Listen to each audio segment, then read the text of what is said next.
not reacting. That's the thing that mindfulness is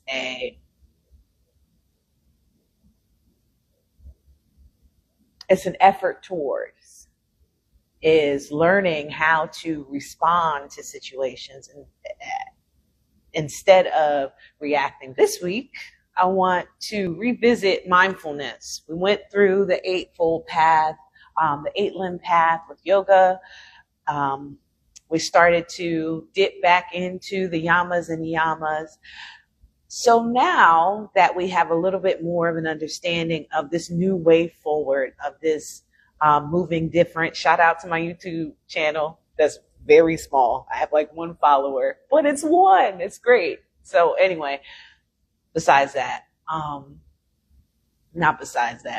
with that being said, let us talk again about mindfulness, because to be honest, we can't really talk enough about it, because just like those 8 limbs, it's not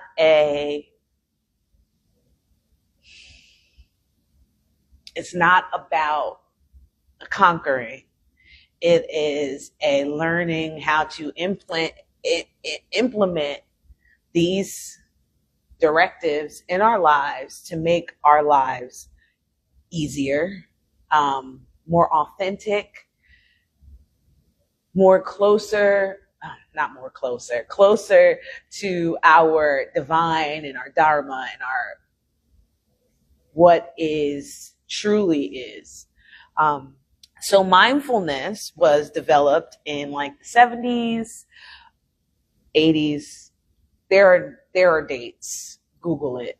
But for the purposes of this, we'll say it was 70s and 80s. Was developed by John Kabat-Zinn. And his definition of mindfulness is the awareness that emerges through paying attention on purpose in the present moment and non-judgmentally. The awareness that emerges through paying attention on purpose in the present moment and non-judgmentally. Now I keep saying, as we're talking about the sutras and everything, it's a lot of words mashed together that don't make a lot of sense. That's not true. This is very clear. This is a very clear description of what mindfulness is. I can't make it any clearer than that. So I don't try to interpret it any other way. The awareness that emerges through paying attention on purpose in the present moment and non-judgmentally.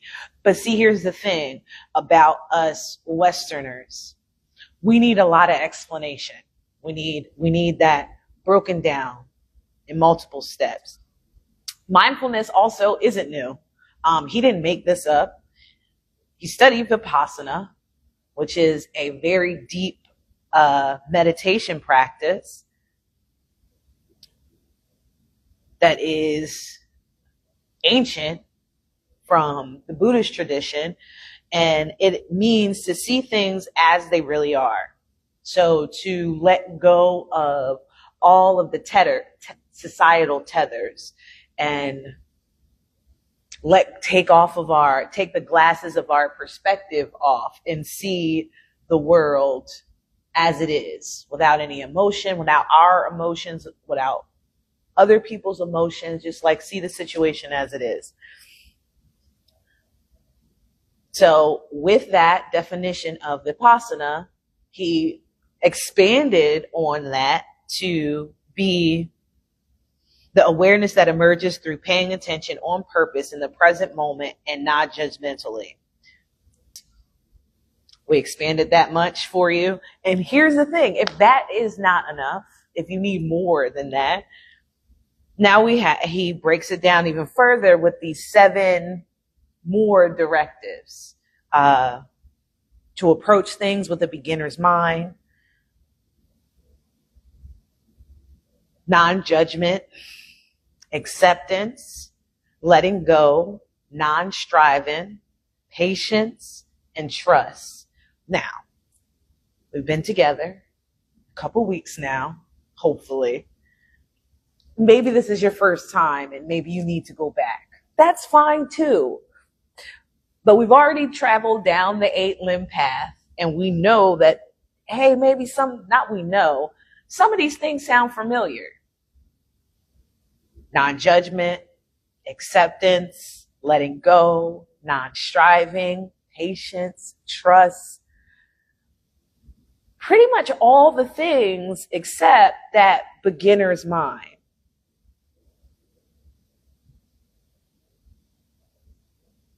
It's dabbled in the sutras. It's not as specifically as beginner's mind.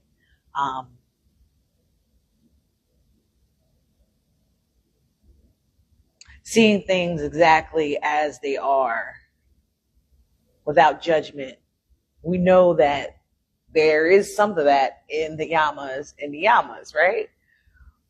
It's just a repackaging, not even a repackaging, because they come from similar traditions, these 8 limbs and this Vipassana practice is actually a way to practice those 8 limbs. Of course, doing one thing might assist you in the other. Practicing mindfulness might help and assist your yoga practice and your move towards liberation or wisdom, as we discussed last week in our exploration of Sutra 44. I might have to cut in when I put this out to correct myself on which sutra it is, because I don't know them by heart. And I didn't bring my books with me, so I can't even look it up.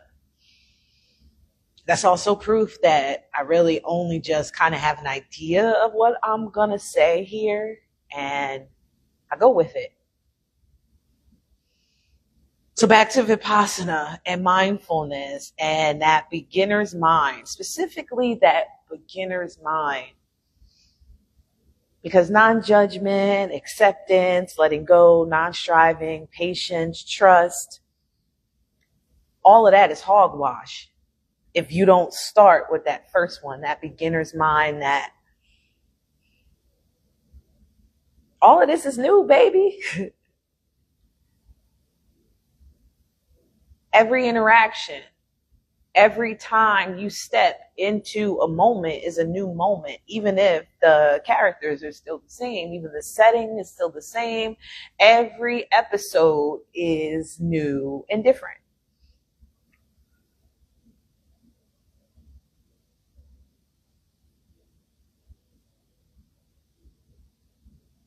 So the idea that we move through this world expecting things like, not expecting, demanding that part, demanding things like trigger warnings so that we can prepare ourselves for the trauma, the anticipatory trauma. But what if the trauma don't come? Like, what if the trauma is in the trigger warning? Instead of us learning how to maneuver and manage in the surprise and the shock of the waves that life throws at us, you can't prepare for everything. That's why you prepare for nothing except for the work that is required of you.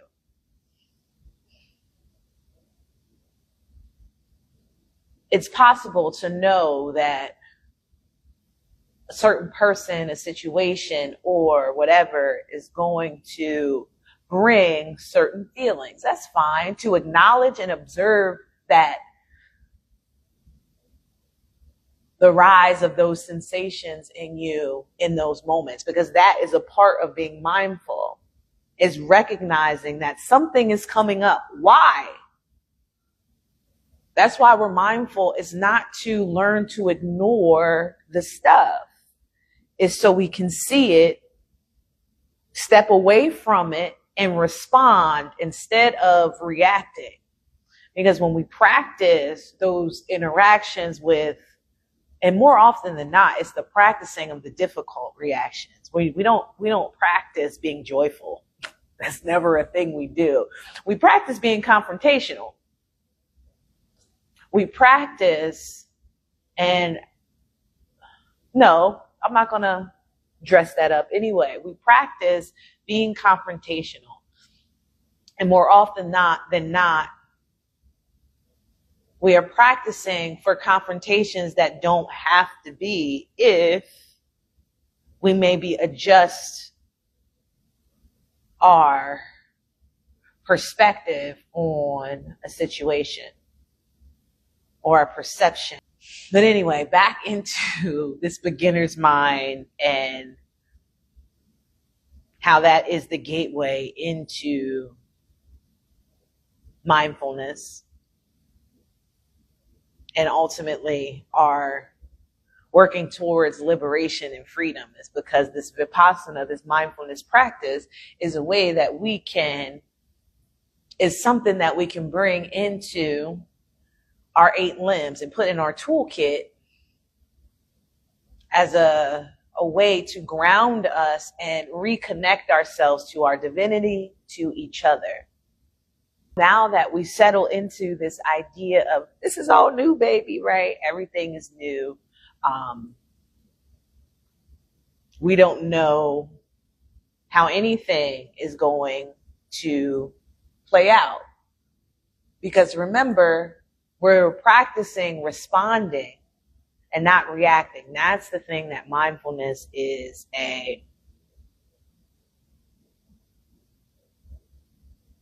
it's an effort towards, is learning how to respond to situations instead of reacting, because we live in a very reactionary world. More often than not, that's what we're doing in those moments of contemplating the confrontation, right? So if I come in and this is this way, I'm going to do this. And if I come in and this is that way, I'm going to do that. And if I come in and I have to do this, then this is what's going to happen. And I'm going to do this.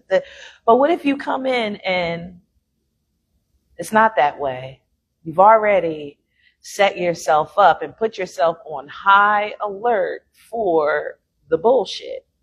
I have to stop swearing in this house of worship, even if it is not necessarily my house of worship. It's the place that I'm using, and I need to be respectful of the environment that is allowing me to be here. I lost my train of thought. High alert. When we practice those reactions to moments, we're triggering ourselves. So we move into that environment, into that greeting, into that meeting of humanity with our hackles raised already. And if you're already in a moment at a 7, it's kind of hard to dial it back. And usually if you come into a situation at a 7, those who are receiving you feel that energy too. They feel you already bucked up. Now, that's not being bucked up. It's not the same as holding your space, standing your ground, occupying the space that you have been allotted in your birth as a human. Taking up space. That's not the same thing as arriving with your chest swole up and hackles raised, ready for combat. That's not the same thing. And some of us, I'm not going to say some of us, because that's the thing that I'm not guilty of. It's something that I do. It's a way that I've learned, I've learned, not been taught, because you could let things that you've been taught go. It's a way that I've learned to process, and it's not a healthy way to process at all, because I recognize that in that processing, I'm already like, and a lot of times, especially now,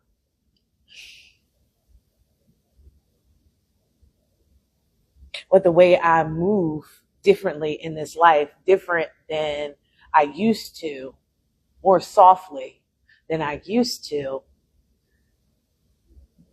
those practice confrontations don't even come up because I'm not moving with that energy anymore.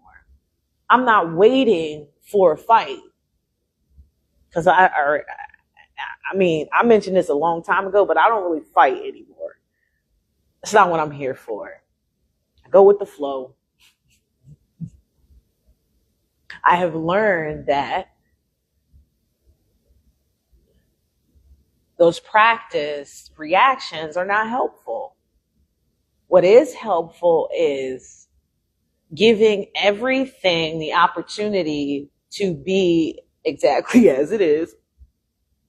How do I do that? Fresh eyes, baby. Everything with fresh eyes. Look at it through the eyes of a child in wonderment. I think about to remember what it's like if you have children or experience any other children. Gift opening for somebody under 2. Usually it's not about the gift. It's about the box, the paper, not about the thing you spent your hard-earned cash dollars on. Is what it came in. And not necessarily because the box is new. It's just the experience of ripping, of opening, that part is beautiful. We don't really, the present, what's inside isn't necessarily the goal yet. We don't know. As babies, we think that is the activity, the ripping, the opening of the box, the unfurling of the thing. Then that noise, that little bit of chaos, if we consider every moment as the gift that it is, because we don't have to be here. Remember that. First truth, life is not. This is a privilege, all of this, the breath, every inhale and every exhale is a privilege, right?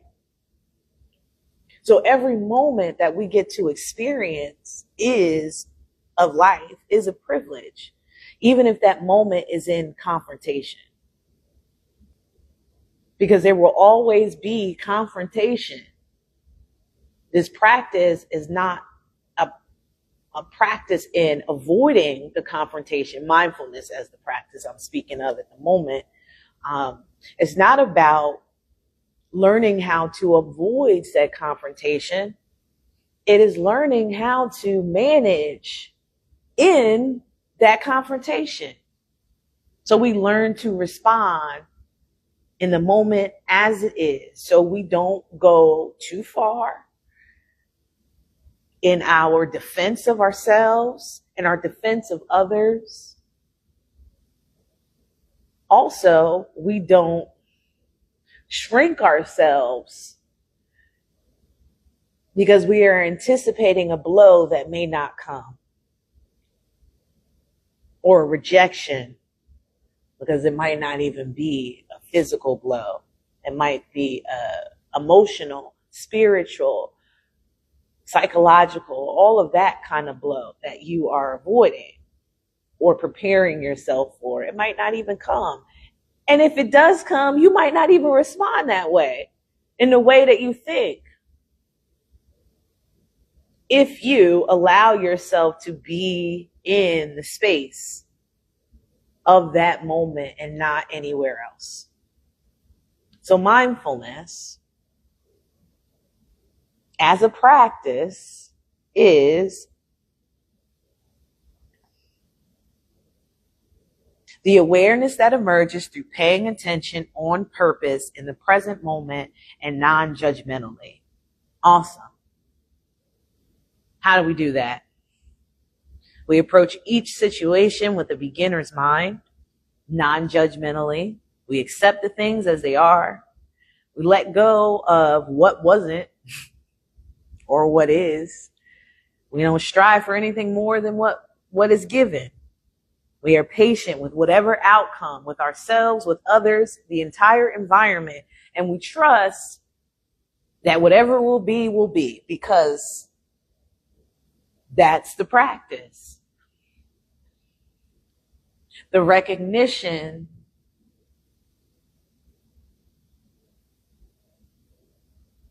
that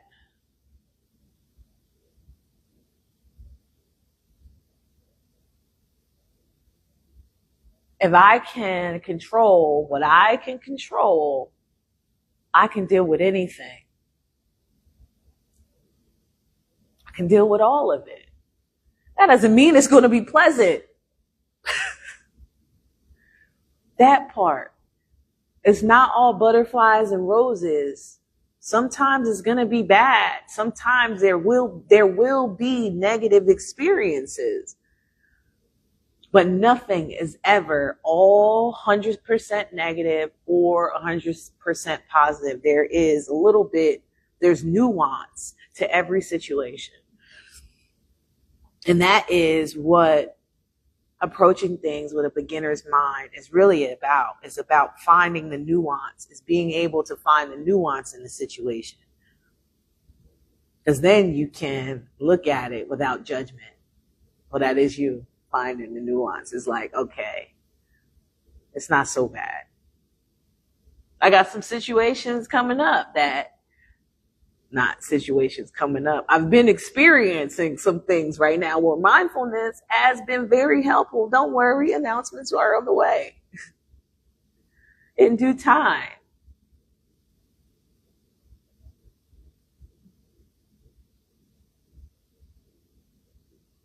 Because regardless of how much I prepared for certain confrontations, the preparation didn't matter because number one, I didn't respond in the way that I had conditioned myself to believe that I had to respond to certain confrontations, negative confrontations. Because I'm already in this place of recognition of my divinity, my dharma, my work, and realizing that I hold the key. But guess what? I'm not special. This is not some high and mighty nothing. No, I'm not gatekeeping anything. That's why I'm talking to you, to let you know that you have access to all of this knowledge, all of this information, all of this understanding of yourself, of how the world works, your position in it. It's all there for you. You just got to be willing to sit with you. And sometimes the stuff that comes up ain't that great, but it's okay.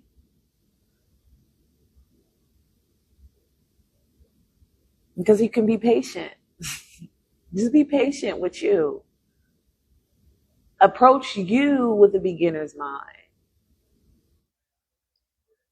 Well, that's all I got for now. If you liked it, great. If not, that's cool too. Until next time, be well.